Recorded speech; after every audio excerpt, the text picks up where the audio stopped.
Good morning!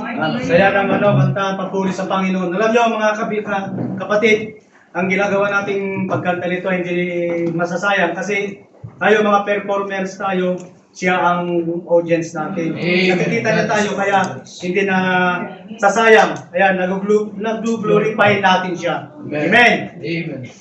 At ang babasahin ko itong from the book of Deuteronomy, chapter 26, verses 1 to 4. Verse 1. And it shall be, when thou art come unto the land which the Lord of thy God giveth thee for inheritance, and possesses it, and dwellest therein. Verse 2. Thou shalt take of the first fruit of all the fruit on the earth, which thou shalt bring of thy head, that the Lord thy God giveth thee. Thou shalt put in the basket, and shalt go unto the place which the Lord thy God shall choose the place in his name there.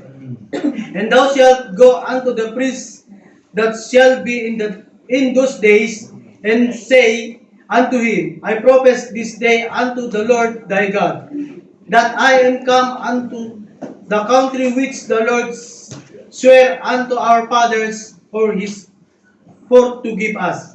And last verse, and the priest shall take the basket out thine hand, and set down before the altar of the Lord thy God. Kunting paliwanag lang po mga kapatid. The act of presenting first fruit symbolizes gratitude for God's provision and a recognition of His sovereign over the land. And it from Him, returning the tithes is an act and to our reminder that our resources are gift from Him.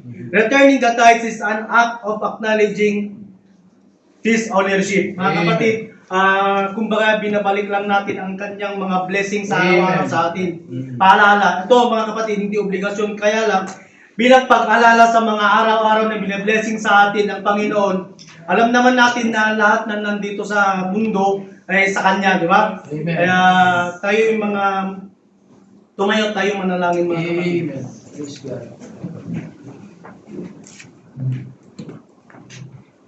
Ang maraming mga pangyarihan, bilang Diyos, sovereign of all sovereigns, ruler of the universe, creating of all things. We come here to you full of hearts of gratitude. Panginoon, basbasan mo po ang aming gagawing tithes and offering. Ito po ang nagsisilbing kalakas at patuloy na pagpapatuloy ng ministry sa gawain ng aming gawain dito sa Armenia. Hindi lang sa Armenia, kundi sa anong dako ng mundo na naabot ng iyong servant na aming kunting natutulungan sa pamamagitan ng aming tithes na ito, Panginoon. Panginoon, salamat sa paggabay mo sa amin sa araw-araw at pagpatnubay mo sa amin sa araw-araw sa walang sawang pagpapala mo sa amin.